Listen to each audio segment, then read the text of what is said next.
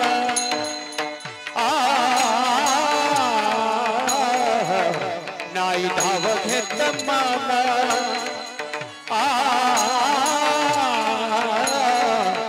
नाही धाव घेत मन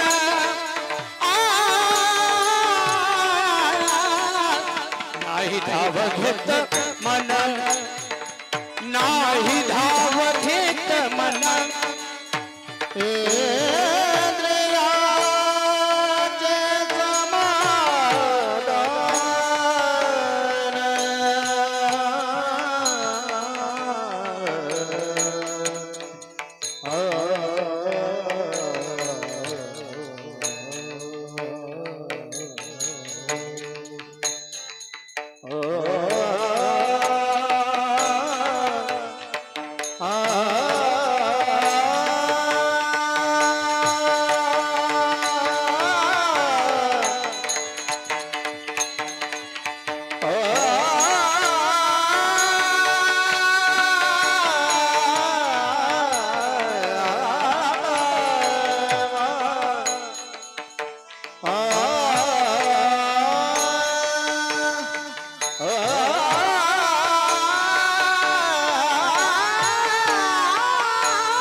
सापडला हती तरी झाली हे निश्चिंती, नाही धावा घेत मन इंद्रियांचे समाधान. सांडियला हेवा अवघा संचिताचा ठेवा, नाही धावा घेत मन इंद्रियांचे समाधान. तुका म्हणे काम निरसोनिया घेतो नाम, नाही धावा घेत मन इंद्रियांचे समाधान. पांडुरंगा करू प्रथम नमन, पांडुरंगा करो प्रथम नमन, पांडुरंगा करू प्रथम नमन, पांडुरंगा करो प्रथम नमन. चरणा संतानिया दुसरी चरणा संतांची, दुसरी चरणा संतांची. राजकुमाराने बदधावेदा, राजकुमाराने बदधावेदा, राजकुमाराने बदधावेदा, राजकुमाराने बदधावेदा. बाबाजी सद्गुरुदास रो, बाबाजी सद्गुरुदास रो, बाबाजी सद्गुरुदास रो. योऽन्त प्रविश्य मम वाचमिमां प्रसुप्तां, सञ्जीवयत्यखिलशक्तिधर स्वधाम्ना. अन्याशहस्तचरणश्रवणत्वगादि प्राणा नमो भगवते पुरुषाय तुभ्यम्. अलङ्कापुरी रम्यसिंहासनस्थम् पदाम्भोजतेजस्फुरति प्रदेशम्. विधीन्द्रादिदेवैः सदा स्तूयमानम्, समाधिस्थमूर्तिं भजे ज्ञानदेवम्. नमो सद्गुरो तुकया ज्ञानदीपा,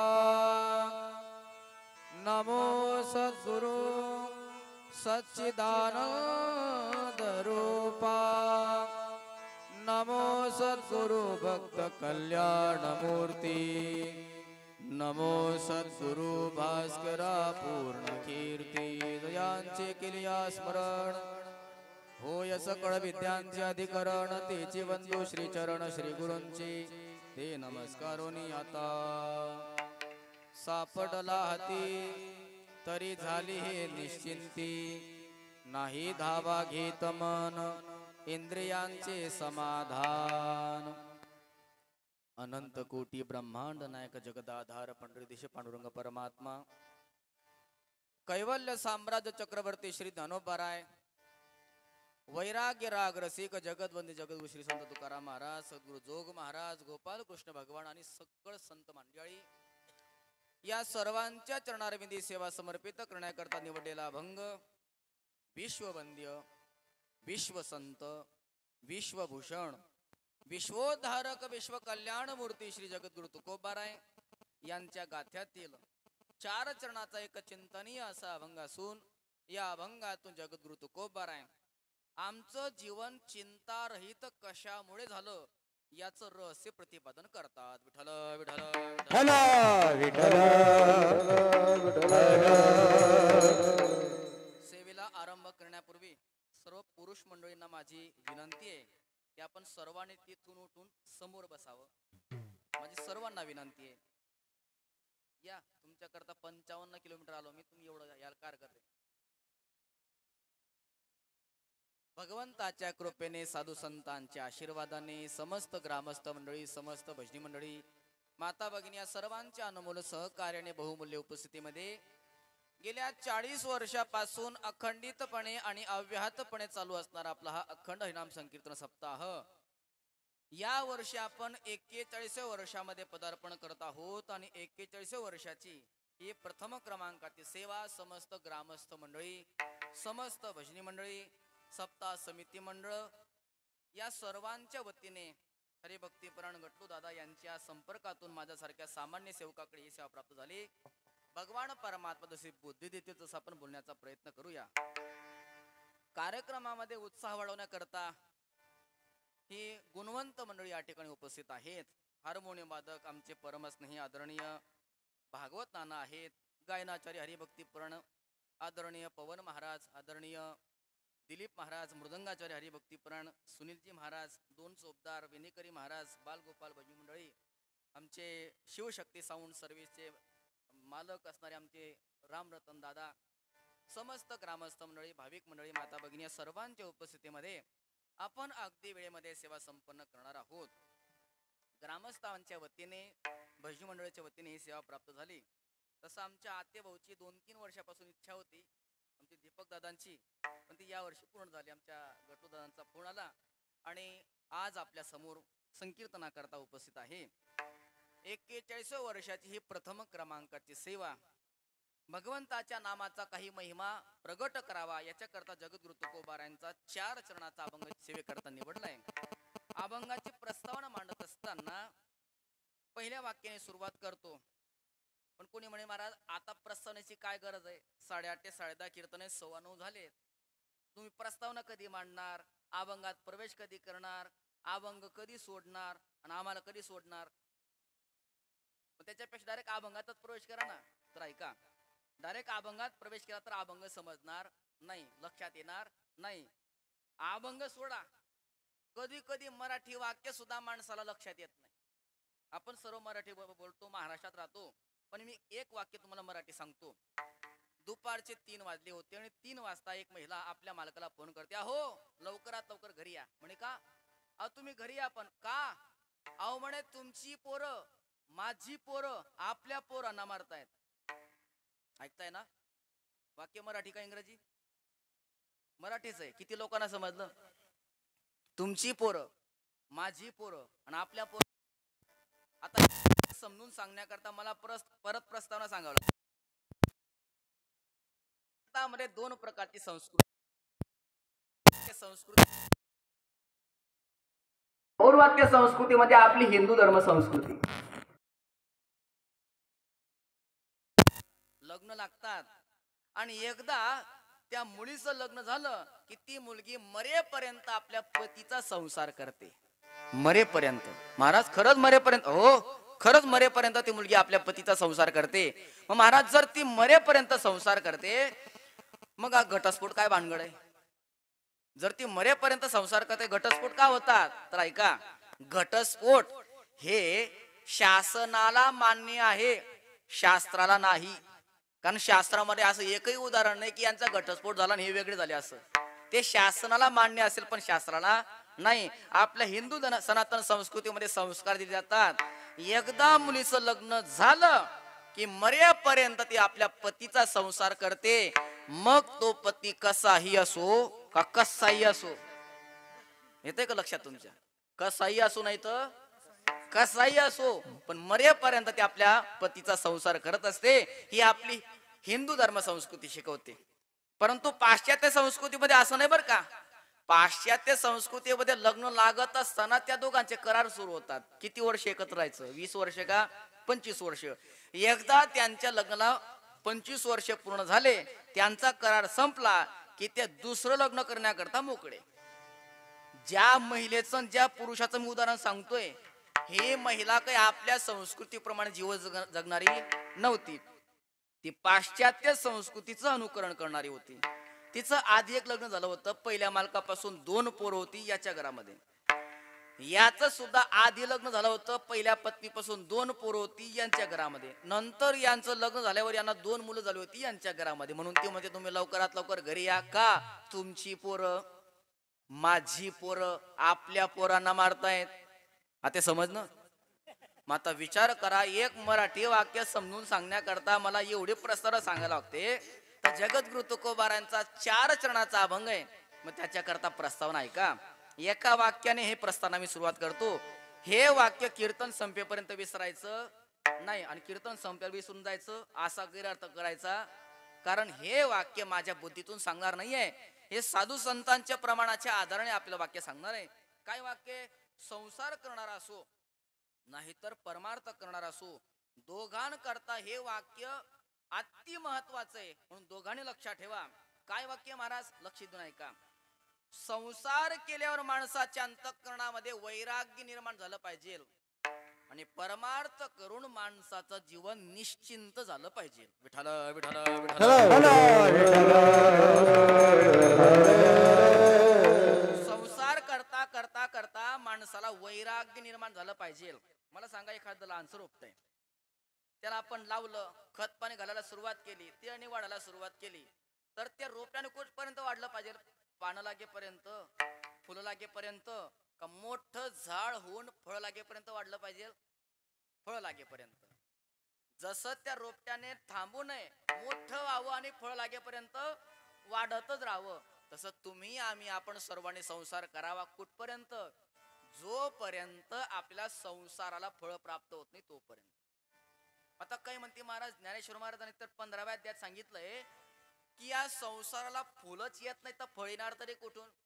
मला ज्ञानोबारांचे शिरसावंद आहे, पण माझ्याकडे तुकोबारांचं एक वचन आहे, आणि त्या वचनामध्ये तुकोबारा सांगतात की संसारात सुद्धा फळ प्राप्त होतं. कोणतं वचन आहे महाराज? तुका म्हणे हेची आश्रमाचे फळ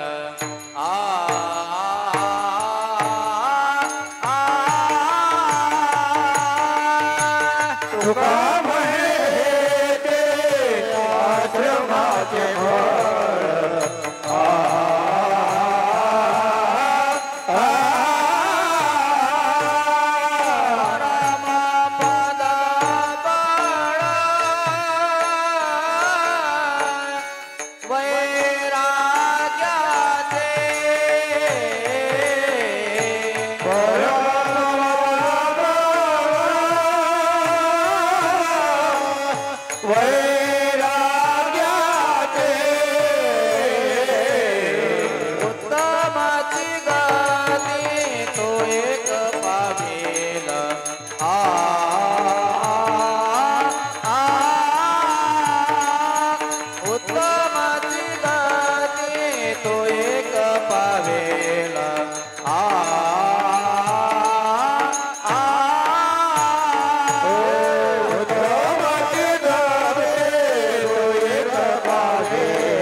आश्रमाचे फळ.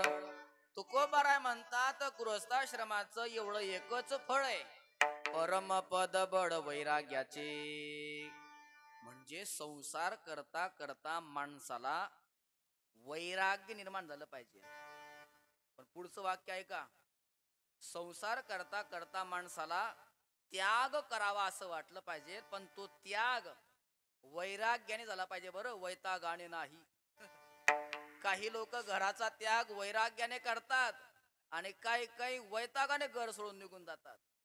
कधी घर में हुई खटपट तो चल बाबा के मठ पर. खटपट झाली का मगच माणसाला मठ आठवतो बर का. घरामध्ये सुनबाई ऐकत नाही, मुलगा ऐकत नाही आणि पत्नी भाव देत नाही, मग म्हणतो महाराज या वर्षी तुमची दिंडी कधी निघणार आहे. आता जेव्हा शक्ती होती, सामर्थ्य होतं, संपदा होती, तेव्हा राब राब संसारामध्ये राबला आणि आता घरातलं कोणीच ऐकायला तयार नाही. मग आता देवाकडे मला सांगा, माझ्या एका हातामध्ये टवटवीत ताजं फुल आहे आणि दुसऱ्या हातामध्ये सुकलेलं फुल आहे, तुम्हाला कोणतं आवडेल? मग मला सांगा, जेव्हा फुलं सुकल्यावर मंदिरात येत असेल तेव्हा देवाला किती वाईट वाटत असेल. लक्षात येतंय का महाराज? म्हाताऱ्या लोकांनी संसार परमार्थ करू नये का? म्हाताऱ्या लोकांनी परमार्थ करू नये? ऐका, म्हातारपणी परमार्थाला लागण्यापेक्षा परमार्थ करता करता माणसाला म्हातारपणाला पाहिजे. विठाल विठाल विठाल सांगायचं तात्पर्य की काही लोक वैराग्याने संसाराचा त्याग करतात, तर काही काही वैतागाने घर सोडून निघून जातात. असे वैतागले आम्हाला प्रवासामध्ये भरपूर भेटतात. एका गावाला मी गेलो, बैठकीत बसलो. एक 70 वर्षाचे आजोबा डोक्याला हात लावून बसले होते. मी म्हटलं, आजोबा काय तुम्हाला कमतरता आहे? घरदार व्यवस्थित आहे, गाड्या आहेत, माड आहेत, नोकर चाकर आहेत, मुलं आज्ञाधारक आहेत, सर्व संपत्ती असताना तुम्ही उदास का? म्हणे महाराज, ही संपत्ती तुम्हाला पाहायला मिळते ही फुकटणे, बरं याच्याकरता मी काय काय केलं असेल? म्हणजे तुम्ही सांगा आता काय काय केलं तुम्ही तर. आणि महाराज, ही संपत्ती मिळवण्याकरता मी हाडाची काढ केली, रक्ताचं पाणी केलं, दिवसाची रात्रीचा, तुम्ही पाठे वाटतंय हा, एवढे कष्ट केले तेव्हा ही संपत्ती पाहायला मिळाली. बाबाचं शेवटचं वाक्य होतं, महाराज मी आहे म्हणून बरं चाललंय, मी आहे म्हणून या पोरांना चटणी भाकर तरी खायला मिळते. एकदा मला जाऊ द्या, या पोरांना चटणी भाकर सुद्धा खायला भेटणार नाही. योगायोग असा की त्या बाबाचा मुलगा शेजारी उभा होता, तो लगेच समोर आला. म्हटले महाराज खरंच आहे, जोपर्यंत म्हातारं जिवंत आहे तोपर्यंत आम्हाला चटणी भाकरच खावी लागणार आहे, पण एकदा म्हाताऱ्याला जाऊ द्या म्हटले, आम्ही दररोज श्रीखंड गुलाब जाऊन खात जाऊ. म्हाताऱ्याला वाईट वाटलं, कैसा विपरीत झाला तोची देह नव्हे तुझा. मुलाच्या बोलण्याकडे दुर्लक्ष केलं, पण म्हातारी स्वयंपाकघरातून आली. नाही महाराज, आमच्या म्हाताऱ्याचं वय 70 वर्ष झालंय, आता मुलांच्या खांद्यावर संसार टाकला ना, मग करू द्यावं त्यांना. आपण हरिपाठ म्हणावं, नामचिंतन करावं, ते सोडून देतात आणि मुलांच्या संसारामध्ये लुडबुड करतात. ज्या दिवशी आमचं म्हातारा शांत बसून देवाचं नाव घेईल, त्या दिवशी मी सोन्याचा घास खाईन म्हणे. कोण म्हणताय असं? म्हाताऱ्याला असा पश्चाताप निर्माण होतो. म्हातारा म्हणतो, महाराज अहो यांच्याकरता मी आडाची, तुमचं पाठ येते नाही का, परत नाही बोलत, एवढे कष्ट केले आणि तरी जर हे मला असं उलट बोलत असतील तर मला आता संसारात राहायचं नाही, संसाराचा त्याग करायचा आहे आणि तुमच्या बरोबर आळंदीला यायचंय. मला सांगा, बाबाने संसाराचा त्याग केला हा वैराग्याने केला का वैतागाने?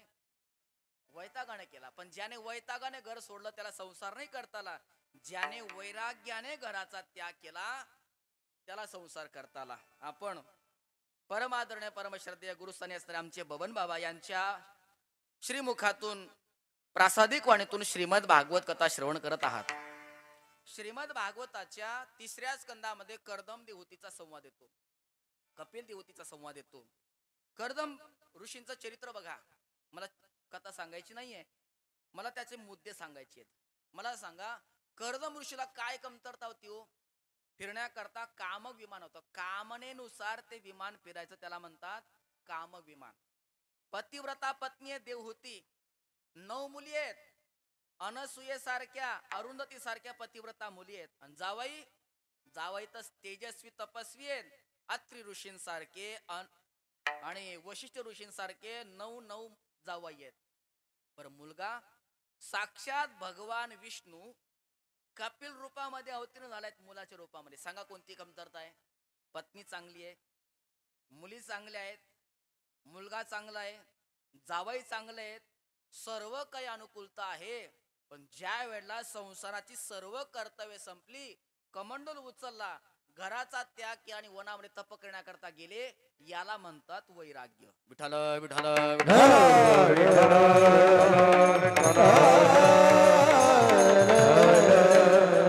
जो नीट नेटका संसार करतो त्याला हे वैराग्य नावाचं फळ प्राप्त होतं.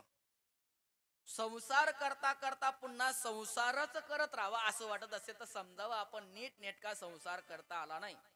ज्याला नीट नेटका संसार करता आला त्याला वैराग्य नावाचं फळ प्राप्त होतं. असं फळ तुकोबारायांना प्राप्त झालं आणि तुकोबाराय म्हणतात, विठ्ठले चित्त प्रपंचापासून विठ्ठले चित्त प्रपंचापासून विठ्ठले चित्त प्रपंचापासून विठ्ठले चित्त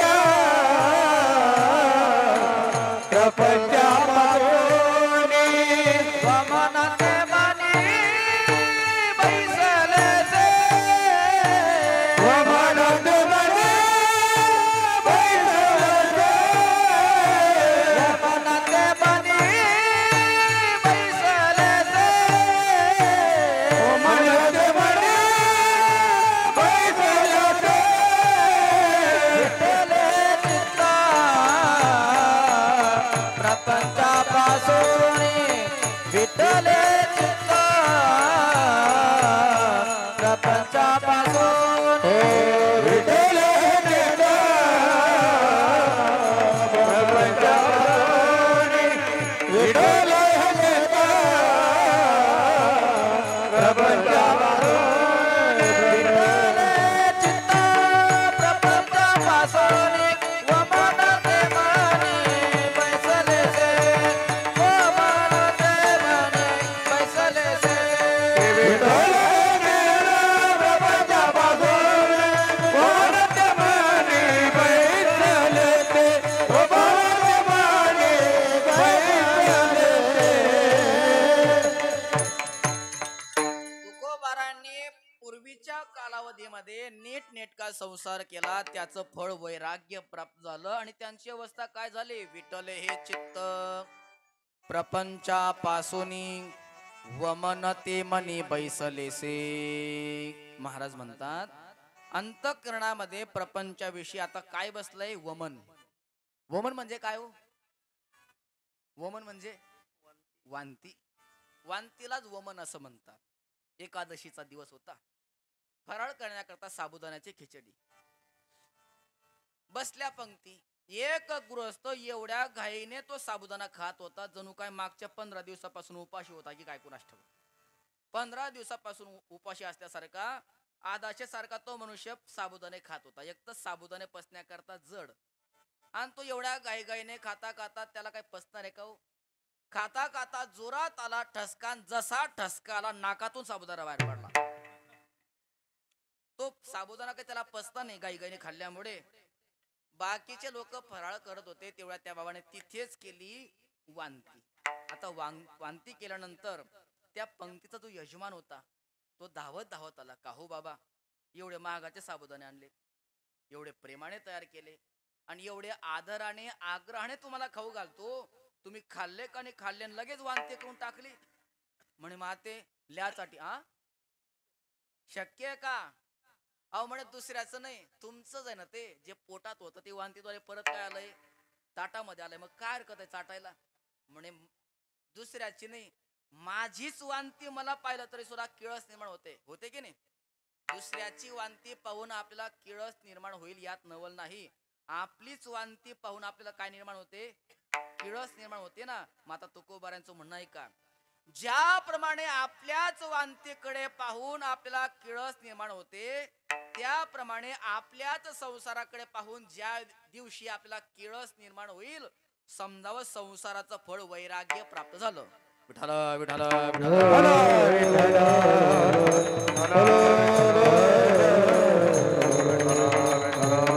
अर्थात संसाराचं फळ आहे वैराग्य. आता परमार्थाचं फळ सांगतो. आपण एवढ्या दिवसापासून वारी करतो, एकादशी व्रत करतो, सर्व परमार्थ करतो, पण आपला परमार्थ सफळ झाला का हे कसं ओळखायचं? आपला परमार्थ सफळ झाला हे कसं ठरवायचं? तर तुकोबारांचं एक प्रमाण आहे. याजसाठी केला होता अट्टहास, शेवटचा दिस गोड भावा, शेवटचा दिस गोड भावा, शेवटचा दिस गोड भावा. यासाठी केला होता अट्टहास, शेवटचा दिस गोड व्हावा, शेवटचा दिस गोड व्हावा, शेवटचा दिस गोड व्हावा. आता निशुद्धीने पावलो विसावा, आता निश्चितीने पावलो विसावा, आता निशुद्धीने पावलो विसावा, आता निश्चितीने पावलो विसावा, आता निशुद्धीने पावलो विसावा. कुंडली यादवा कृष्णेची या, कुंडली यादवा कृष्णेची या, कुंडली यादवा कृष्णेची या.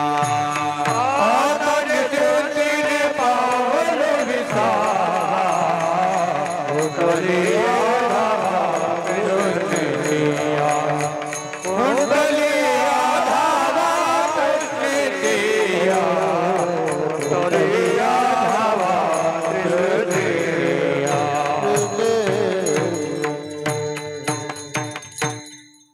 जगद्गुरु तुकोबारांनी प्रारंभीच्या वर्षामध्ये थाटात संसार केला.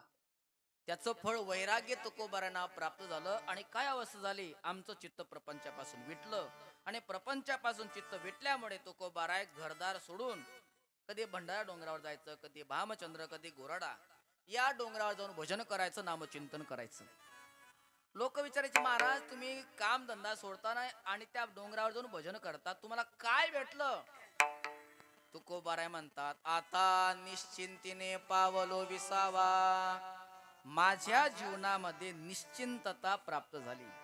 ही निश्चिंतता म्हणजे परमार्थाचं फळ आहे बरं का.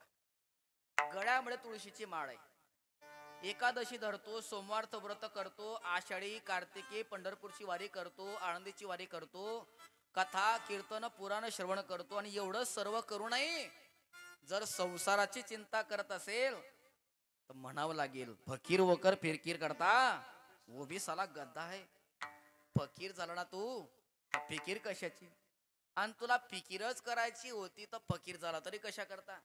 एकदा गळ्यामध्ये तुळशीची माळ धारण केली, भगवंताच्या चरणारविंदी आत्मनिवेदन केलं की वैष्णवांनी चिंता करू नये. भोजनाच्छादने चिंता वृथा कुर्वन्ति वैष्णवा, यो असं विश्वंभरो देवो सबक्तान किमुपेक्षते.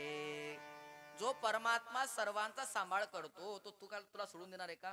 सकळ जीवांचा करीतो सांभाळ, तुझं मोकलील ऐसे नाही.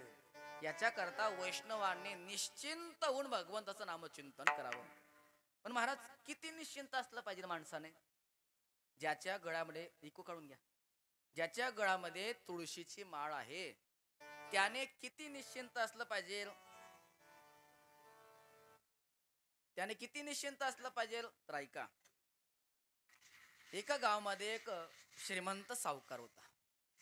सावकार एवढा श्रीमंत होता की आपल्याकडे किती पैसे आहेत त्याचं त्यालाच माहिती नव्हतं. त्याचा एक मुनीमजी होता. मुनीमजी इकडे या, आपले पैसे भरपूर आहेत पण कधी मोजलेच नाहीत, जरा मोजून काढा बरं. मोजून काढायला सांगितलं ना, आता मुनीमजीचा चेहरा उतरला. का रे तू नाराज का बरं झाला? म्हणे साहेब सावकार तुमचे पैसे भरपूर आहेत, मला हिशोब येत नाही. हिशोब येत नाही? तू कोण झालाय? मुनीमजी. मुनीमजीचं काय काम असतं? हिशोब करायचं. आणि तुला हिशोब असं येत नाही? त्याने प्रामाणिकपणाने कबुली दिली, सावकार मी मुनिमजी झालो खरा, पण मी वशिलामा भराय झाले म्हणे. आणि जे जे शिक्षक शाळेमध्ये वशिल्यात भरले गेलेत ना, विद्यार्थी त्यांना जे प्रश्न विचारतात ना, त्याचं उत्तर सुद्धा त्यांना सांगता येत नाही. अशी परिस्थिती आज कशामुळे? वशिल्यामुळे. वशिल्यामुळे जे चांगले मार्कवाले विद्यार्थी ते मागे पडलेत आणि पैसे भरणारे पुढे निघून गेलेत.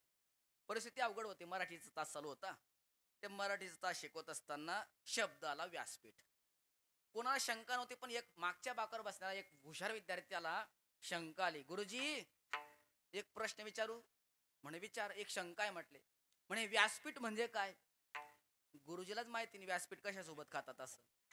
पण मग पोरांसमोर नाही सांगितलं तर अपमान होईल म्हणून रेटून येण्याचा प्रयत्न केला. अरे बाळा, अरे सोपा अर्थ आहे व्यासपीठचा.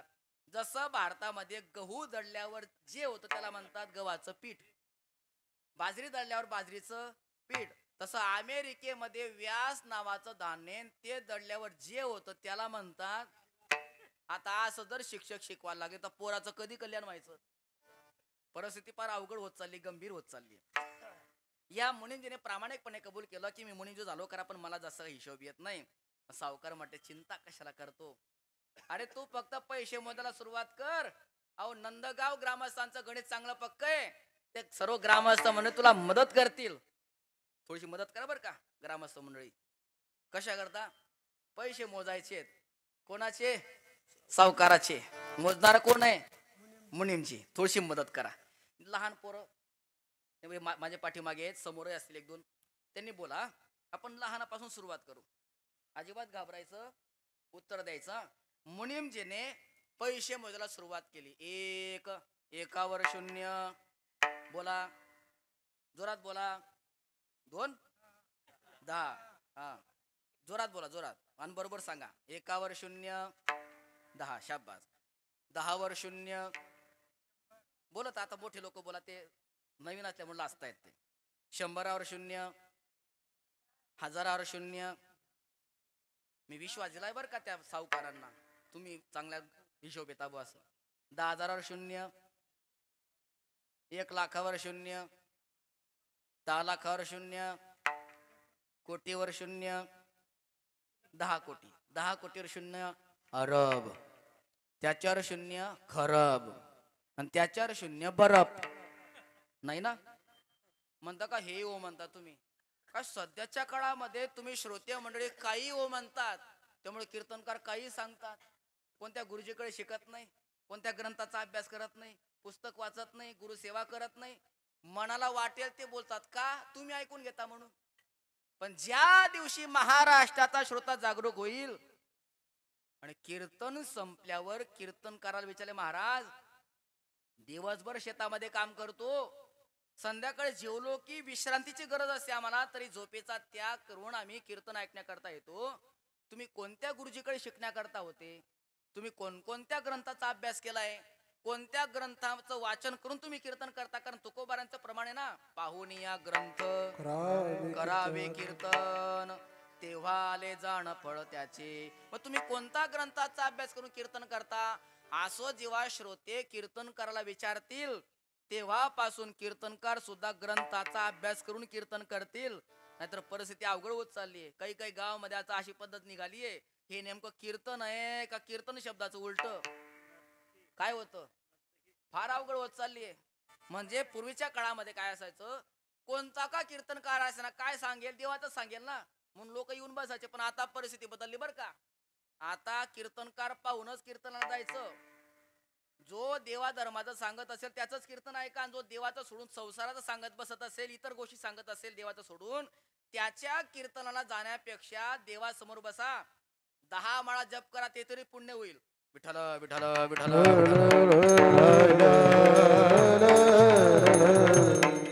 विषय निघाला आपला अरब खरब आणि बरफ वरून. पण ऐका, आपण मराठीमध्ये कोटी, 10 कोटी, अब्ज आणि 10 अब्ज इथपर्यंत जाता येतो. याच्या पुढे संख्या माहिती आहे का तुम्हाला? अब्जाच्या पुढे मराठीत नाही. पण जगामध्ये जेवढ्या काही भाषा आहेत ना, या सर्व भाषांची आई, माता, जननी, मा, मदर, तुम्हाला कोणता शब्द आवडतो घ्या, सर्वांची जननी आहे संस्कृत भाषा. सर्व भाषांची जननी संस्कृत भाषा. या संस्कृत भाषेमध्ये अब्जाच्याही पुढे मोजता येतं. ऐका, आपण अब्ज आणि 10 अब्जापर्यंत गेलो. त्याच्या पुढे शून्य ठेवा, त्याला म्हणतात वृंद. अजून शून्य ठेवा, खर्व, निखर्व, शंख, पद्म, सागर, अंत्य, मध्य आणि परार्ध. एकावर 17 शून्य ठेवले की त्याला म्हणतात एक परार्ध. न्यायशास्त्राचा एक ग्रंथ आहे, त्याचं नाव आहे तर्कसंग्रह. त्याच्यात हा श्लोक आलाय. एकम दशम शतम चैव सहस्रमयुतम तथा लक्षम च नियुतम चैव कोटिरर्बुदमेव च वृंदम खर्वो निखर्वश्च शंख पद्मश सागर अंत्यम मध्यम परार्धम च दशवृद्ध्या यथाक्रमम. या श्लोकाच्या आधाराने तुम्हाला ही संख्या सांगितली. एकावर 17 शून्य ठेवले की त्याला म्हणतात एक परार्ध. त्याच्या पुढे कोणतीच संख्या नाहीये. अनंत संज्ञा प्राप्त होते. या मुनीमजीने संपत्ती मोजता मोजता परार्धाच्या पुढे गेली, मोजणं सोडून दिलं आणि धावत धावताला, सावकार तुमची सर्व संपत्ती मोजून काढली. म्हणे किती आहे? म्हणे आता आकडा सांगू शकत नाही, पण एक सांगू शकतो, तुमच्या पुढच्या 7 पिढ्यांनी बसून खाल्लं तरी संपत्ती संपणार नाही. हे वाक्य ऐकलं आणि आता सावकाराचा चेहरा उतरला. सावकार तुम्ही नाराज का बरं झाले? म्हणे तू हिशोब सांगितल्यामुळे. अहो पण 7 पिढ्या बसून खातील एवढी संपत्ती ना तुमच्याकडे. अरे 7 बसून खातील, पण 8वी काय खाईल? मला 8वीची चिंता निर्माण झाली म्हटले. मुनीमजीने सांगितलं मग असं करा, आपल्या गावाच्या उत्तरेला एक डोंगर आहे, तिथे एक साधू राहतो. त्या साधूकडे जा, महात्म्याकडे जा, नमस्कार करा आणि विचारा, महाराज 7 पिढ्या बसून खातील एवढी संपत्ती माझ्याकडे, पण मला 8व्या पिढीची चिंता आहे. ती चिंता निवारण करण्यासाठी तुमच्याकडे आलोय, मला उपाय सांगा. सावकार म्हणतो मी जातो, पण मी कीर्तनामध्ये असं ऐकलंय की 3 लोकांकडे जाताना माणसाने कधीच रिकाम्या हाताने जाऊ नये. रिक्त पाणी न गच्छेत राजानाम देवताम गुरु. राजाकडे, देवाकडे आणि गुरुदेवाकडे किंवा साधू संतांकडे जाताना रिकाम्या हाताने जाऊ नये, काही ना काही घेऊन जावं. बाजारात गेला, फळं विकत घेतले, पिशवीमध्ये टाकले, पिशवी घेऊन निघाला. वेळ होती दुपारची. साधूचं नुकतं दुपारचं जेवण झालं. हात धुतल्याने वामकुक्षी करत होते. कोण? साधू महाराज. सावकार पोचले, समोर फळाची पिशवी ठेवली, नमस्कार केला, साधू उठून बसले. साधूचं पहिलं लक्ष गेलं पिशवीकडे. काय म्हणे त्याच्यामध्ये? सावकार म्हटले काय नाही, तुमच्याकरता फक्त फळं आणलेत. उचल, मला लागत नाही फळं. अहो कोणाकरता नेत नाही, तुमच्याकरता आणले तर घ्या ना आता. अरे बाबा आता चालू माझं जेवण झालंय, आता चालू झालं जेवण. हे बघ हात धुतलाय, हात अजून सुद्धा ओलाय, मला आता या फळाची गरज नाही. सावकार म्हटला मग असं करा ना, मग आता तुमचं जेवण झालं ना, हे फळ तुम्ही संध्याकाळी खा ना. साधू म्हटले संध्याकाळी? आणि एकदा दुपारचं जेवण झालं की संध्याकाळच्या जेवणाची सुद्धा मी चिंता करत नाही. उचल. पुन्हा त्या सावकाराने पिशवी उचलली आणि गरगर आपला घरचा रस्ता पकडला. पण साधूला दया आली. अहो सावकार इकडे, कशा करता आले होते? काय काम काढलं होतं?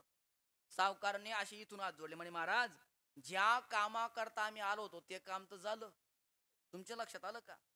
सावकार म्हणतो महाराज 7 पिढ्या बसून खातील एवढी संपत्ती माझ्याकडे, तरी मी मूर्ख 8व्या पिढीची चिंता करतो.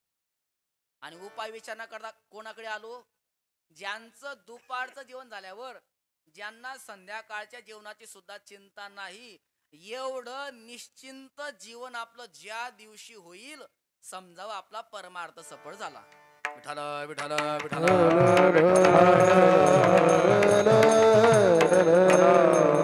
आतापर्यंतच्या कीर्तनामध्ये तुम्हाला मी 2 मुद्दे सांगितले. संसार सफळ झाला हे कसं ठरवायचं? वैराग्य प्राप्त झाल्यानंतर. आणि परमार्थ सफळ झाला हे कशावरून ठरवायचं? तर जीवन निश्चिंत झाल्यानंतर. तर ऐका, घरामध्ये सर्व अनुकूल परिस्थिती असताना संसाराची चिंता नसणं काही विशेष नाहीये. पण जेव्हा घरामध्ये प्रतिकूल परिस्थिती निर्माण होते आणि तेव्हा संसाराची चिंता नसणं हे विशेष आहे. मला 2 संतांची थोडक्यात उदाहरणं सांगायची आणि अभंगात प्रवेश करायचा. शांती ब्रह्मनाथ महाराजांचं जीवन पहा आणि जगद्गुरु तुकोबारांचं जीवन पहा. शांती ब्रह्मनाथ महाराजांना संसाराची अजिबात चिंता नव्हती. का चिंता नव्हती नाथ महाराजांना? कारण चिंता नसण्याच्या 3 गोष्टी नाथ महाराजांकडे अनुकूल होत्या. ज्याच्याकडे या 3 गोष्टी आहेत त्याला संसाराची चिंता करावी लागत नाही. सांगू का? फुकट सांगतो पण आहे हात म्हणा. हा मायका सर्व संसारी आहोत पण तुम्ही आपण सर्वजण या 3 गोष्टी ज्याच्याकडे आहेत त्याला संसाराची चिंता राहत नाही. पहिली गोष्ट, संसारी माणसाचं आरोग्य चांगलं पाहिजे. दुसरी गोष्ट, संसारी माणसाकडे संपत्ती भरपूर पाहिजे. भरपूर म्हणजे प्रत्येकाच्या घरामध्ये 2-2 किलो तरी सोनं पाहिजे, मग त्याला चिंता राहत नाही. आणि तिसरी गोष्ट, त्याची पत्नी गोड बोलणारी पाहिजे. हे मी सांगत नाही बरं का, सुभाषितकार म्हणतात धन्य गृहस्थ आश्रम हा. त्याचा गृहस्थ आश्रम धन्य आहे. कोणाचा? सानंद सदनम सुताश सुदिया कांता मृदू भाषिनी. ज्याचं घर आनंदपूर्ण आहे धन्य गृहस्थ आश्रम. सुताश सुदिया, ज्याची पोरं बुद्धिमान आहेत, बुद्धिमान, त्याचा गृहस्थ आश्रम धन्य आहे. नाहीतर मग काही काही पोरं असतात त्यांनाही धन्य. कोणाला? पोरांना. वडिलांनी अर्धी शेती गहाण ठेवली, मुलाला शिकण्याकरता पुण्याला पाठवलं, तिथे हॉस्टेलमध्ये राहण्याची सुविधा केली, चांगला शिकावा, चांगली नोकरी करावी याच्याकरता. परंतु फोनची व्यवस्था नसल्यामुळे पत्र व्यवहार व्हायचा त्यावेळेला. म्हणून मुलाने 6 महिन्यानंतर कुशलीचं पत्र टाकलं वडिलांना. ते पत्र आल्यानंतर वडील वाचतो आणि पत्रामध्ये मुलाने आई वडिलांना लिहिलंय, चिरंजीव बाबासाहेब आणि ची सौका आई साहेब यांना बाळासाहेबाचा आशीर्वाद. पत्र कोण लिहितंय? मुलगा. कोणाला? आई वडिलांना. काय लिहितोय? चिरंजीव, आईला ची सौका. जेव्हा त्या वडिलांनी पत्र वाचलं तेव्हा त्यांना थंडीच्या दिवसात थंडगाम सुरू झाला. हा माझा चिरंजीव असून मला चिरंजीव म्हणतो. एकूण याने आंतरदेशी पत्र लिहायला सुरुवात केली. आंतरदेशी पत्र लिहायला सुरुवात केली. ते पत्र पाठवलं आणि त्या पत्रामध्ये असा मजकूर होता, तीर्थ स्वरूप बाळासाहेब यांना आई वडिलांचा साष्टांग दंडवत. तुम्ही लवकरात लवकर बॅग भरा, घरी या, आपल्या म्हशी वाट्यात राहण्यात चारासाठी. कारण तुमच्या पत्रावरून कळून चुकलंय तुम्ही काय दिवे लावणार आहेत ते. म्हणून ज्याची पोरं बुद्धिमान त्याचा गृहस्थ आश्रम धन्य, असं सुभाषितकारांचं म्हणणं आहे. सानंद सदनम सुताश सुदिया. तिसरा मुद्दा, कांता मृदू भाषिनी. पत्नी मृदू भाषिनी असावी, गोड बोलणारी असावी, संसारामध्ये आपल्या पतीला धीर देणारी असावी. या 3 गोष्टी नाथमर्दांना प्राप्त होत्या. नाथरांचं आरोग्य चांगलं आहे, नाथरांकडे संपत्ती भरपूर आहे, नाथरांची पत्नी गिरजा माता बोलण्याकरता अत्यंत मृदू मवाळ स्वभावाचे आहेत.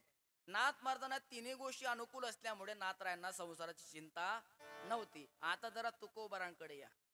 तुकोबारांकडे या 3 पैकी काय काय होतं जरा विचार करा. पहिली गोष्ट आरोग्य. आरोग्य म्हणावं तर तुकोबाराय म्हणतात, ऐशी चिंता करी सदा सर्व काळ, रात्र दिवस हेची तळमळ, तुका म्हणे नाही आपुले बळ, जेने फळ पावे ना निश्चयेसी. सतत तुकोबारांना चिंता लागली होती, माझा उद्धार होईल का, माझं एक कर्मखंडन होईल का. सतत भगवान परमात्म्याच्या प्राप्तीविषयी चिंता करत होते. ऐशी चिंता करी, तुका म्हणे चिंता वाटे कोण भेटे सांगेसा, कुसावेसे हेच वाटे जे जे भेटे तयासे. देवाच्या प्राप्ती करता तुकोबाराय झुरणी लागले होते. त्यामुळे तुकोबारांचं पाहिजे तसं आरोग्य नाही. नसे का ना आरोग्य, संपत्ती तरी पाहिजे ना. एकेकाळी तुकोबाराय सावकार होते, पण दुष्काळानंतर आपली काय परिस्थिती झाली आपलं वर्णन करून परिस्थिती वर्णन करून तुकोबाराय सांगतात, आम्ही सदैव सुडके, आम्ही सदैव सुडके, आम्ही सदैव सुडके, आम्ही सदैव सुडके. जवरी येता चोर धाके, जवरी येता चोर धाके, जवरी येता चोर धाके, जवरी येता चोर धाके. जाऊ पुढती भिके, जाऊ पुढती भिके, जाऊ पुढती भिके, जाऊ पुढती भिके. घर राखीती, घर राखीती,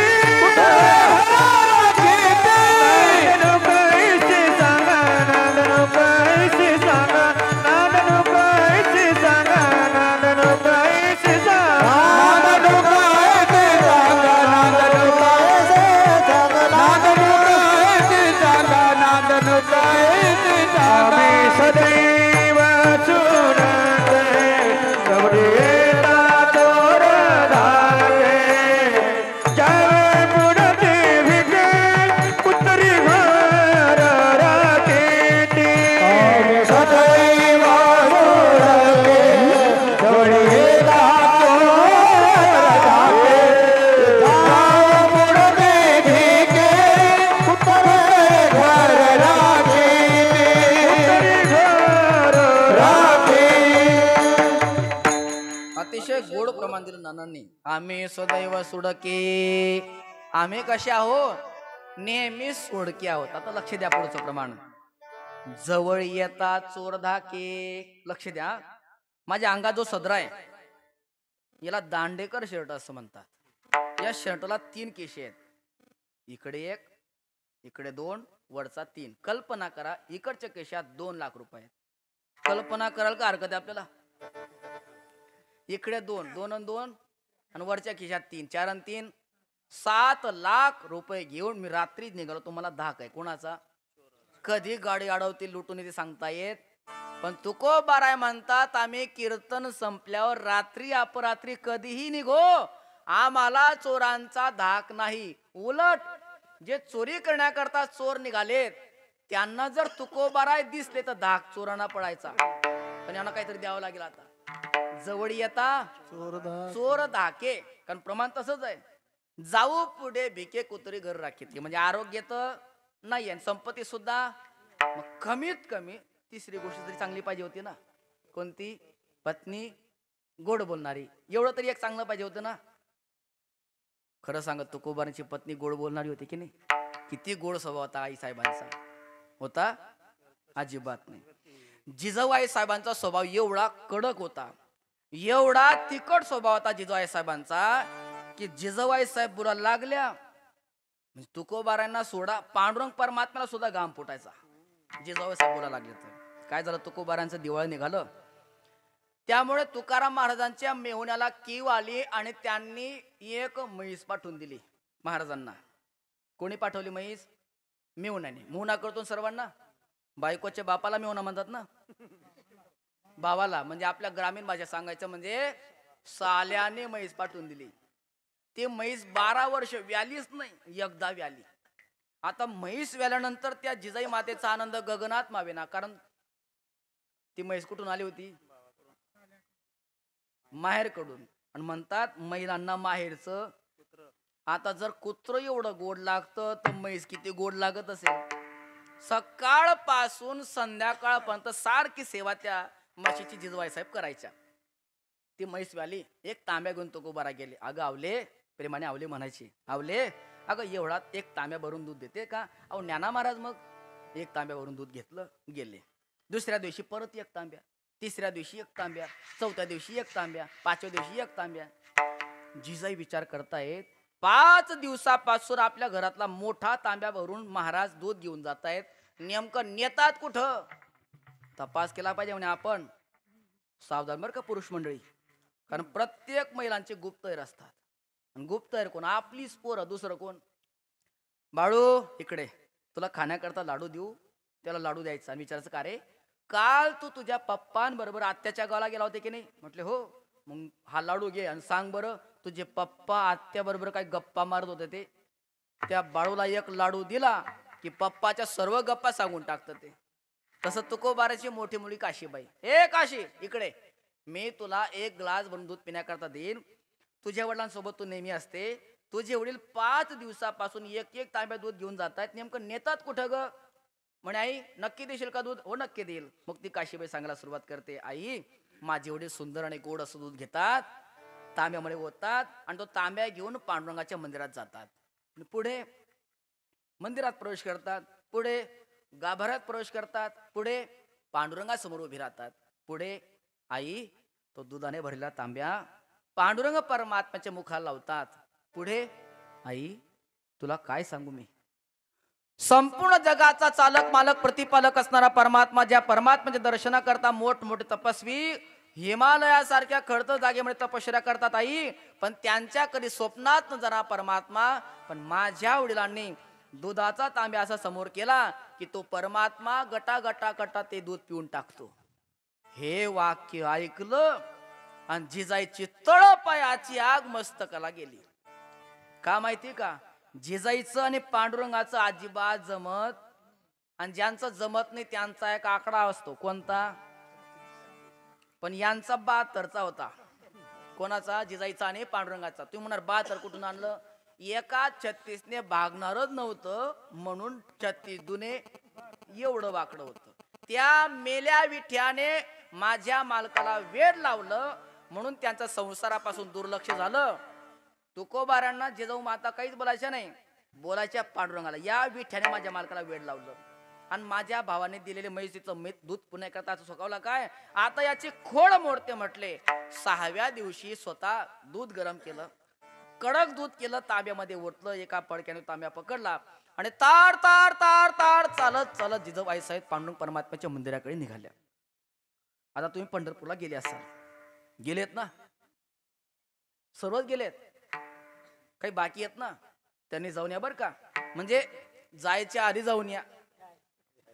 कारण एकदा जर गेलं का परत पंढरपूर दिसत नाही, आळंदी दिसत. पंढरपूरला गेला तर पंढरपूरचा पांडुरंग एकटा आहे का दुखता आहे? हो, एकटाच. रुक्मिणी मातेचं मंदिर स्वतंत्र मागे. पण तुम्ही जर देऊला गेलात तर पांडुरंगाच्या मंदिरामध्ये परमात्मा उभे आणि शेजारी रुक्मिणी आई साहेब आहेत. तिकडून जिजाई माता येताना दिसल्यावर परमात्मा उठेवर उभे होते. हळूच म्हणतात, रुक्मिणी. रुक्मिणी माता म्हणते, काय म्हणता हो? अगं ती जिजाई येते. मग मी काय करू? सोर लक्षात आला ना तुमचा? मी काय करू? अगं ती गरम दूध घेऊन येते आज. का हो? 5 दिवसापासून तुकोबारा तुम्हाला सुंदर गोड आणि सुंदर असं सुगंधी दूध पाजत होते. मी तुमच्यापासून काही 4 कोस लांब नव्हती. या 5 दिवसामध्ये 5ही तांबे फुल भरले तुम्ही पिऊन टाकले. तुम्हाला किव आली का थोडीशी? एक दिवस तरी तुम्ही मला म्हटले का रुक्मिणी घेते का गब्बर? अजिबात तुम्ही मला बोलले. आणि आता गरम दूध येतं तर मला मदत मागतायत. मदत करणार नाही, पाठिंबा काढून घेतला. आता पाठिंबा काढल्यावर सरकारची काय परिस्थिती होती माझ्यापेक्षा तुम्हाला जास्त माहिती. पांडुरंग परमात्मा सरकार डोळमळीत होणार इतक्या जिजाईने गाभाऱ्यात प्रवेश केला. जसा प्रवेश केला, आपण जेव्हा मंदिरात जातो आपण म्हणतो विष्णू सहस्रनाम, आणि जिजाईने सुरुवात केली शिवी सहस्रनाम. मेल्या विठ्या कारट्या, माझ्या संसाराचं वाटोळ करून टाकलं म्हटलं तू. माझ्या भावाने म्हैस पाठवली, त्या म्हशीचं दूध पिण्याकरता आता सोकावला काय, आता तुझी खोडच मोडते म्हटले. आणि तो गरम दुधाचा तांब्या पांडुरंग परमात्म्याच्या मुखाला बळजोबरीने लावला. परमात्मा बेटीवरच उभे होते. आवले, अगं नको ना, नको नको म्हणताना जी मान वाकडी झाली देवाची, अजून सरळ झाले नाहीये. मग तुम्ही जर देहूला गेलात तर देहूला पांडुरंगाच्या मंदिरात जा आणि पांडुरंगाच्या मूर्तीचं बारीक निरीक्षण करा. मान अशी थोडीशी तिरकस आहे, ती मान भराई जायले. तुम्हाला गाव मा शेका कोणी चोळणारा, बिचाराची मान तरी बरी होऊन जाईल. आता मला सांगा, जिजाईच्या धाकाने जर तू पांडुरंगाची ही परिस्थिती आहे तर तुकोबाराची काय असेल? म्हणजे तुकोबारांना आरोग्य पाहिजे तसं नाही, संपत्ती नाही, पत्नी सुद्धा गोड बोलणारी, तिन्ही गोष्टी प्रतिकूल आहेत, तरी तुकोबारा निश्चिंत आहेत. निश्चिंत. लोकांना हेवा वाटायचा तुकोबारांच्या निश्चिंतचा. आपण एवढे कष्ट करतो, राब राब राबतो, तरी आपल्या जीवनात ते चिंता जात नाही. आणि हे संसाराकडे दुर्लक्ष करून भंडारा डोंगरावर भजन करतात तरी निश्चिंत आहेत. काही लोक तुकोबारांकडे म्हटले, महाराज तुम्हाला 3 मुली आहेत, त्यांच्या लग्नाची तुम्ही चिंता करत नाही. 2 मुलं आहेत, त्यांच्या शिक्षणाची तुम्ही चिंता करत नाही. एक पत्नी तुमची वारली तरी तुम्ही चिंता करत नाही. दुसरी पत्नी केली, तिला दररोज काय खावं ही चिंता आहे, पण तुम्हाला मात्र कोणतीच चिंता नाही. तुमचं जीवन निश्चिंत कशामुळे झालं हो? तर तुकोबाराय म्हणतात, माझं जीवन निश्चिंत झालं याचं कारण अभंगाचं पहिलं चरण. सापडला हाती, सापडला हाती, सापडला हाती, सापडला हाती, हो सापडला हाती, सापडला हाती,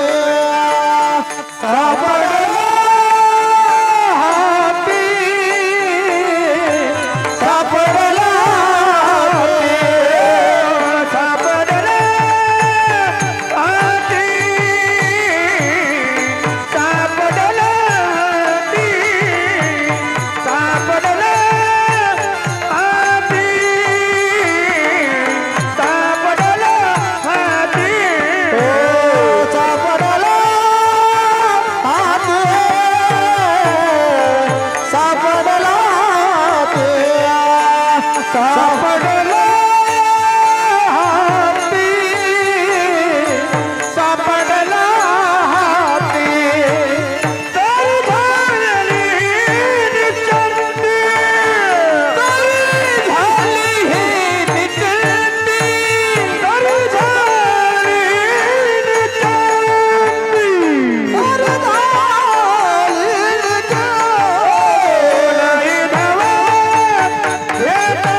सापडला हाती तरी झाली हे निश्चिंती. तुकोबराय म्हणतात माझं जीवन निश्चिंत झालं याचं कारण मला एक वस्तू सापडलेली आहे. सापडला हाती.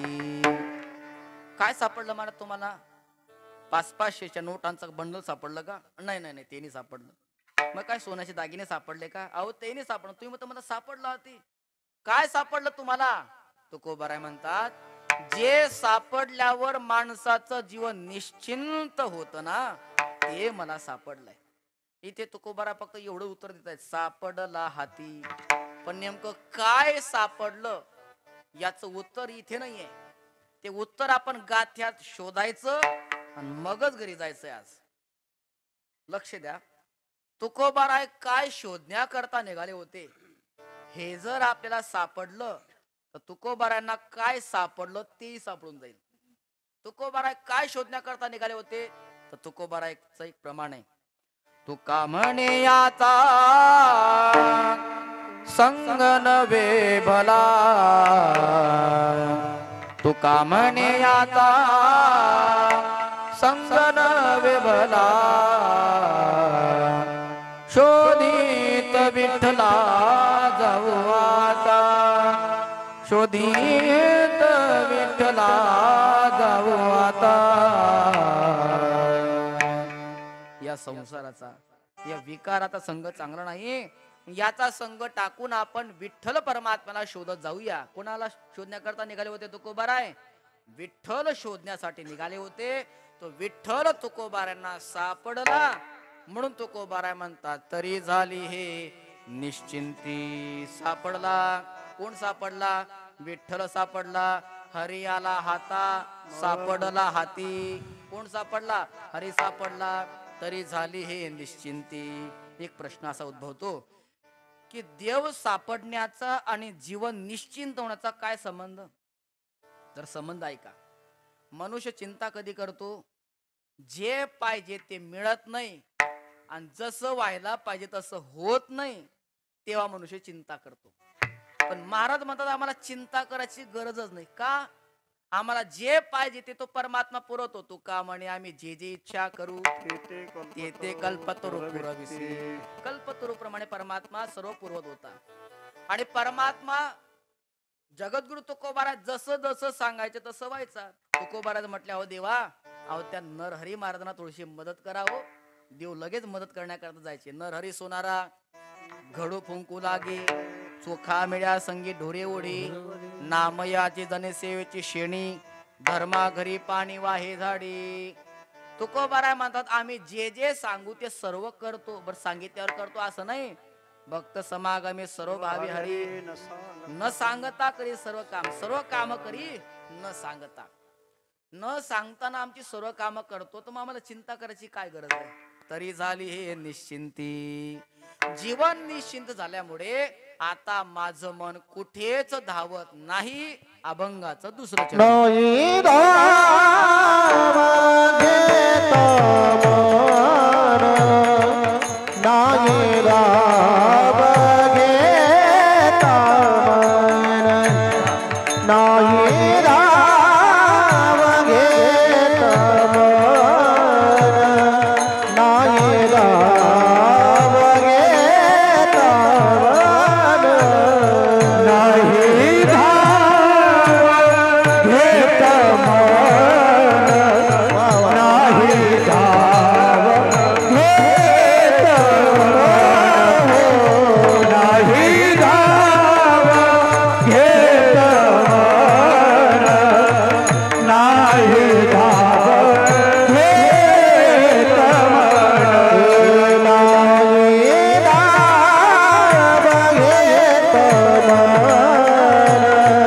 नाही धाव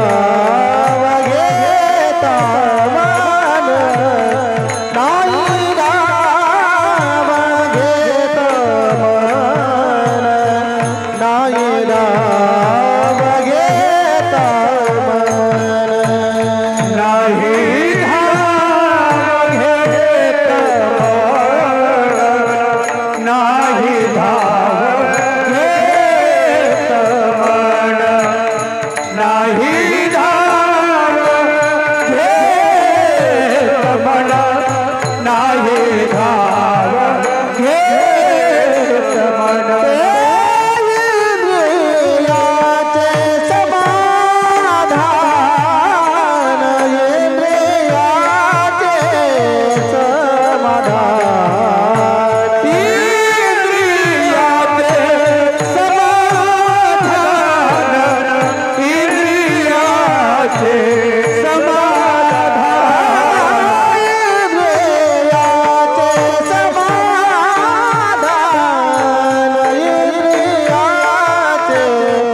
समाधान नाही राम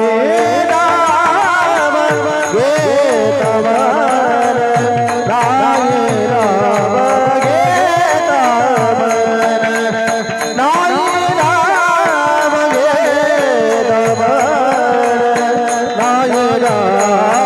घेत मन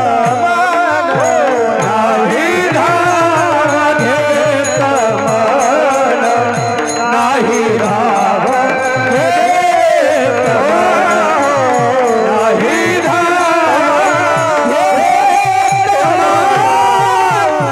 नाही राम घेत नाही राम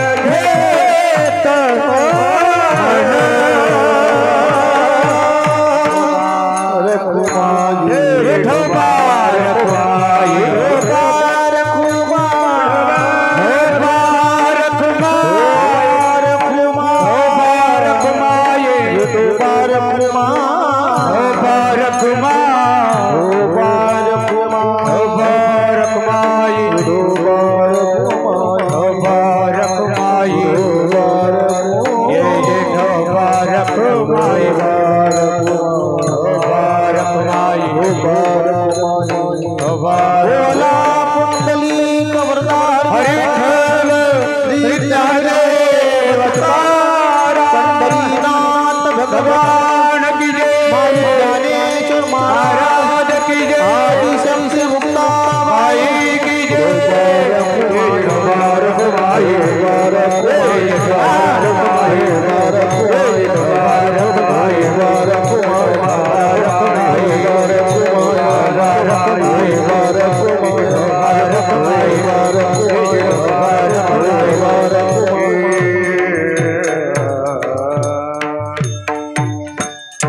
नाही धावा घेत मन इंद्रियांचे समाधान. देव सापडला, जीवन निश्चिंत झालं. याचा परिणाम महाराज म्हणतात, आता माझं मन कुठेच धावत नाही. देव सापडला म्हणजे ताब्यात आला तर मन कुठेच धावत नाही. तुकोबाराय म्हणता, आमचं मन कुठेच धावत नाही. आपलं धावल्याशिवाय राहत नाही. किती धावतो बघा ना. पंढरपूर पोहोचलं, नंदगाव आलं. सांगा याच्यापेक्षा आहे का कोणाचा स्पीड जास्त? या 10 पैकी म अक्षराने 10 वस्तू चंचल आहेत. 10 पैकी पहिला क्रमांक मनाचा आहे. मनो, मधुकरो, मेघो, मानिनी, मदनो, मरुत, मा मदो मरकटो मत्स्यो मकारा दश चंचल हा बहुत चंचल चपळ जाता येता न लगे वेळ. महाराज आम्ही नेहमी ऐकतो कीर्तनामध्ये की माणसाचं मन चंचल आहे, पण ते धावतं का?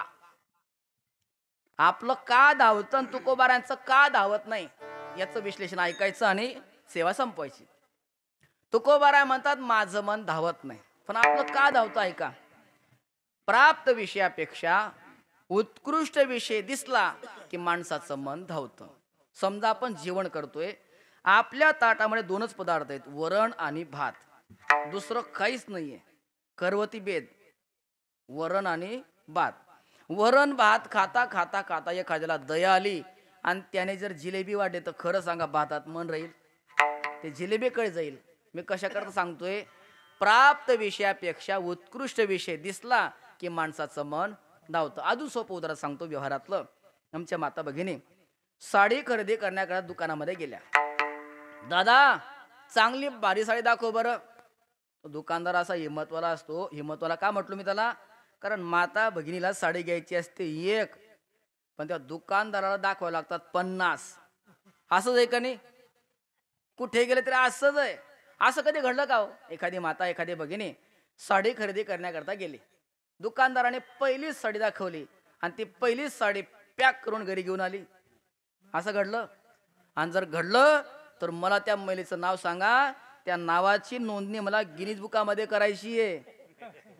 पण मला माहिती असं कधी होणार. पहिली दाखवली का, अरे दुसरी दाखवायचा रंग चांगला नाही, तिसरी दाखव याच्यामध्ये एम्ब्रॉयडरी वर्क नाहीये, याच्यामध्ये काठ चांगला नाही, याच्यामध्ये अमुक नाही. आता ते काय काय चांगलं नाही ते त्यांना माहिती असतं. पाहता पाहता पाहता 10व्या क्रमांकाची साडी आवडली. मग आवडली तर घ्यायला पाहिजे की नाही? पण ते लगेच घेत नाही, ते बाजूला काढून ठेवतील. अजून दाखव, अजून दाखव, अजून दाखव करता करता जर 20व्या क्रमांकाची साडी जास्त आवडली तर 10वी नापास, शाळा नाही साडी. मला सांगा 10वी साडी पास झाली होती की नाही, पण 20वी उत्कृष्ट दिसली ना, म्हणून प्राप्त विषयापेक्षा उत्कृष्ट विषय दिसला की माणसाचं मन धावतं.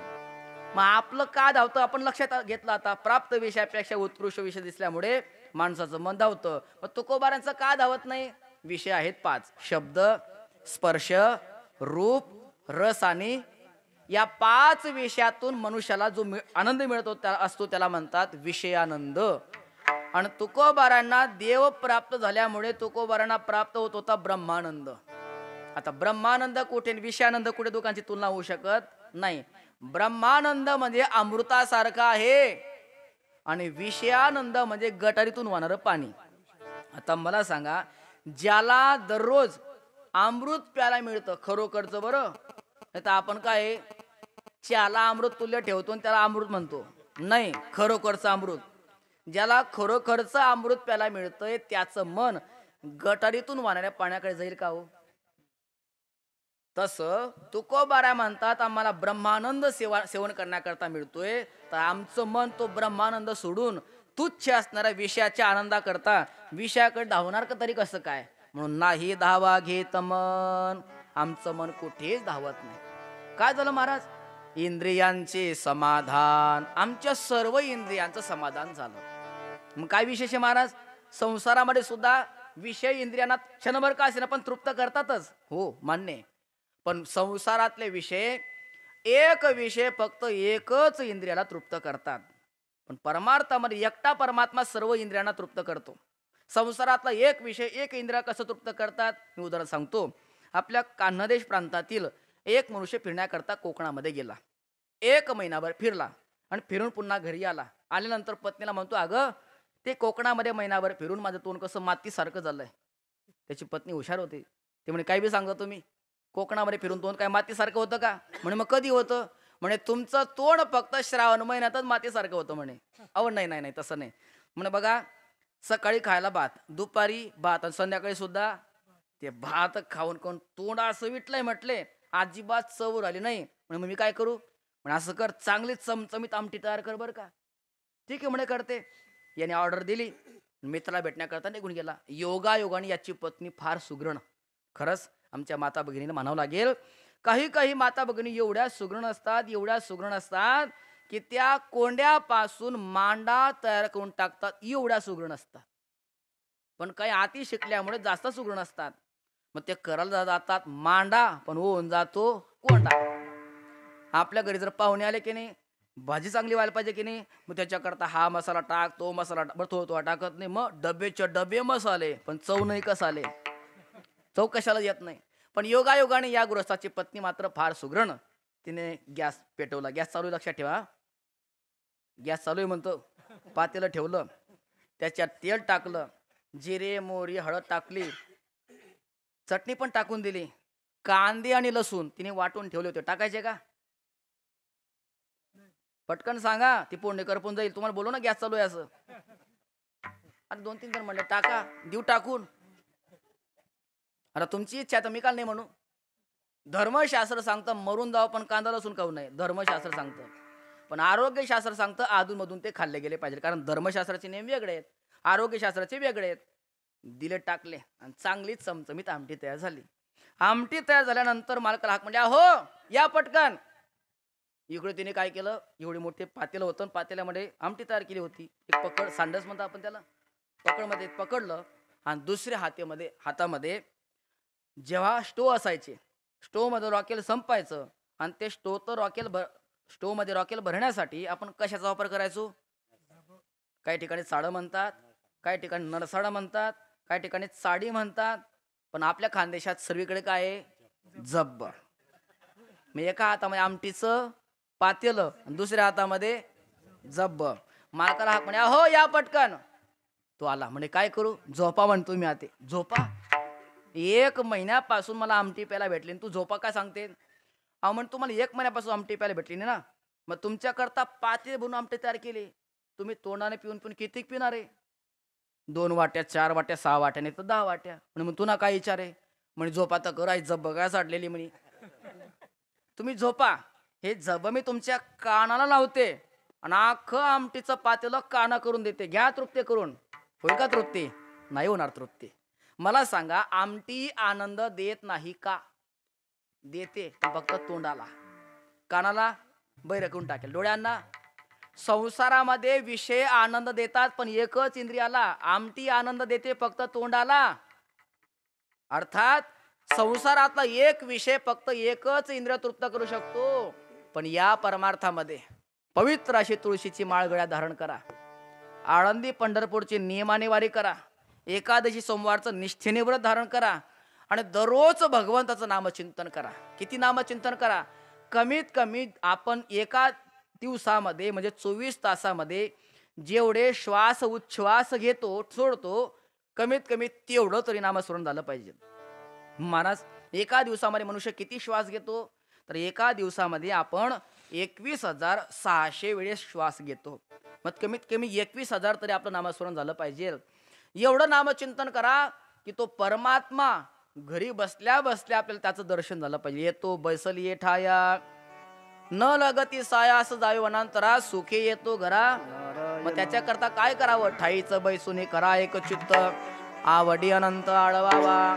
त्याला आळवलं तो परमात्म्याचं नामचिंतन केलं की तो परमात्मा भक्ताच्या सर्व इंद्रियांना तृप्त करत असतो. आणि महाराज डोळ्याला कसं काय तृप्त करतो तो? अहो सुंदर रूप दाखवतो आणि डोळे तृप्त करतो.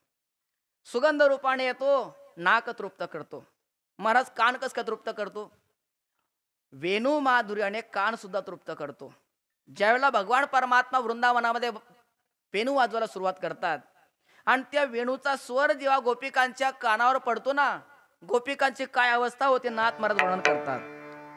प्रपंच धंदा नाटविकाये मुरलीचा नाद भरला हृदयी पती सुताचा विसर पडला याच्या मुरलीचा छंद लागला सावर जंगम विसरून गेले भेदभाव हरपला समाधी उन्मनी तुच्छ वाटती मुरली ऐकता मना विश्रांती. भगवंताच्या वेणूतून निघणारा जो स्वर गोपिकांनी ऐकला की त्यांचे कान तृप्त व्हायचे, सर्व इंद्रियांचे समाधान होतात. म्हणून तुकोबाराय म्हणतात इंद्रियांचे समाधान. अजून काय झालं? सांडियेला हेवा अवघा संचिताचा ठेवा. आम्ही कोणाचा हेवा करत नाही, संचिताचा ठेवा सुद्धा सांडवला. महाराज सध्या तुम्ही करता काय? महाराज म्हणतात फक्त नामचिंतन करतो. नामचिंतन आपणही करतो, नामचिंतन तुकोबाराही करत होते. मग तुकोबारांना जे फळ प्राप्त झालं ते फळ आपल्याला का प्राप्त होत नाही?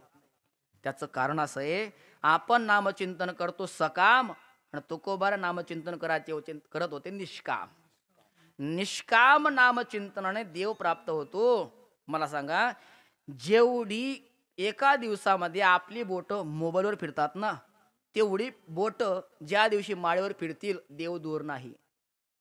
जेवढ्या गोडीने आपण पैसे मोजतो ना, तेवढ्या गोडीने आपल्याला देव भजन करू वाटलं, नामचिंतन करू वाटलं तर देव दूर नाही. फक्त काय पाहिजे? गोडी पाहिजे. आवडीने भावे हरिनाम घेशी तुझी चिंता. सर्व काही चिंता परमात्मा करत असो, पण कसं नामचिंतन करावं लागतं? गोडीने.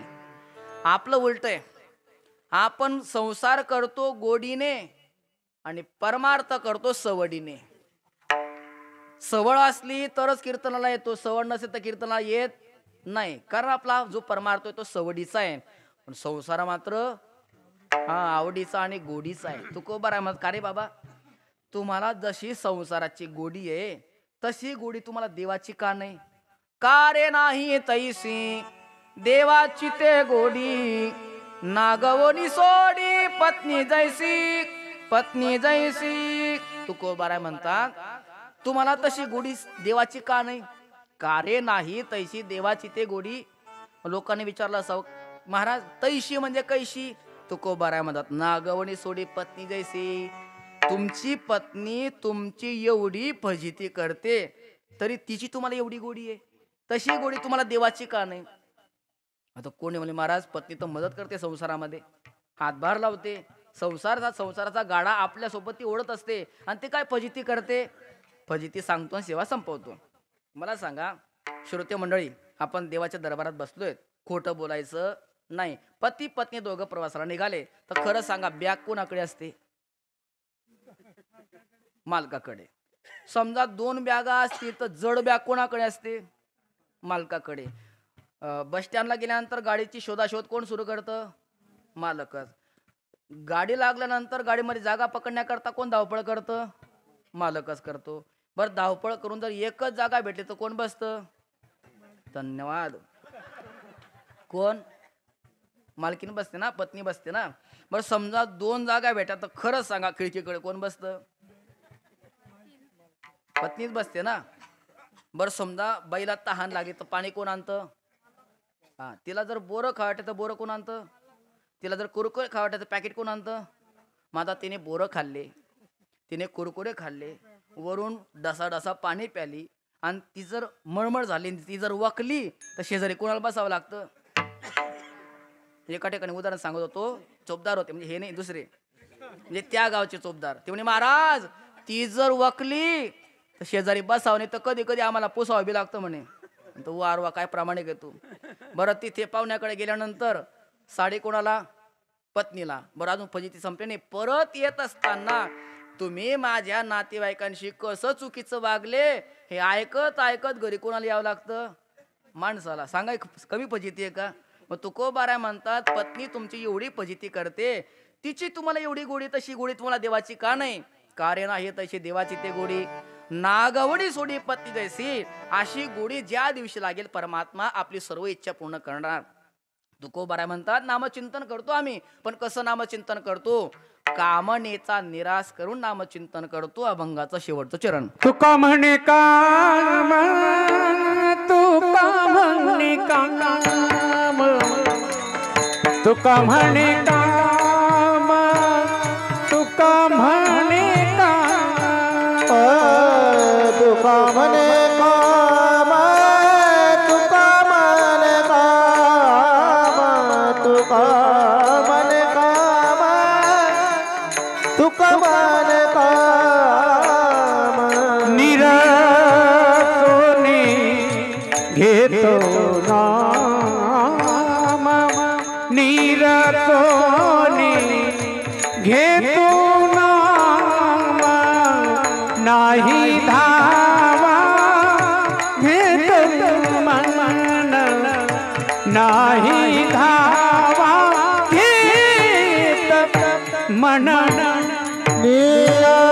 निरासोनिया घेता नाम, निरासोनिया घेता नाम, नाही धावा घेता मन, नाही धावा घेता मन.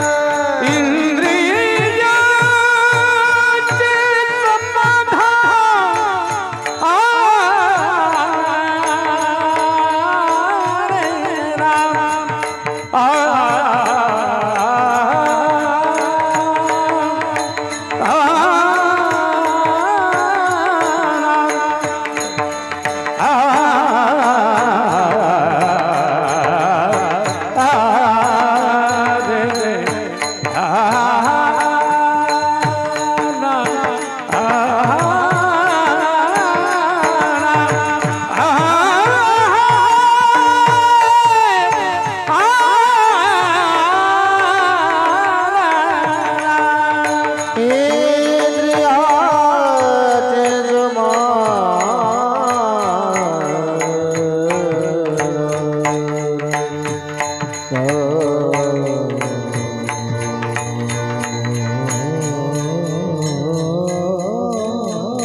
तुका म्हणे काम निरसोनिया घेतो नाम नाही धावा घेत मन इंद्रियांचे समाधान यथामती यथावकाश अभंगावर सेवा करण्याचा प्रयत्न केला. झाले चिंतन सेवा ज्ञानोबाराय तुकोबाराय सकळ संत मांदिळी सर्वांचे चरणांनी समर्पित करतो. ही सर्व गुणीजन मंडळी हरिभक्तीप्राण भागवत नाना हरिभक्तीप्राण दिलीप महाराज हरिभक्तीप्राण पवन महाराज हरिभक्तीप्राण सुनील महाराज विनेकरी महाराज या सर्वांनी गोड साथ दिली. आमचे रामरतन दादा सर्वांनी छान प्रकारे साथ दिली म्हणून यांना धन्यवाद देतो. पण तुम्ही सर्व श्रोते मंडळी तुम्हाला डबल धन्यवाद. लोक म्हणतील आम्हाला डबल का बरं? तुम्हाला डबल याच्या करता की 2 तास बसून तुम्ही कटकट ऐकून घेतली म्हणून.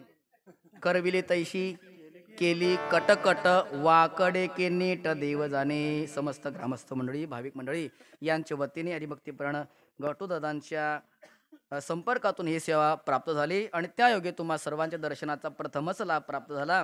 मी माझं परम भाग्य समजतो. आपले चरणावंदी सेवा समर्पित करतो. सेवेला पूर्णविराम. विठ्ठल जय जय विठ्ठल जय जय. बोलले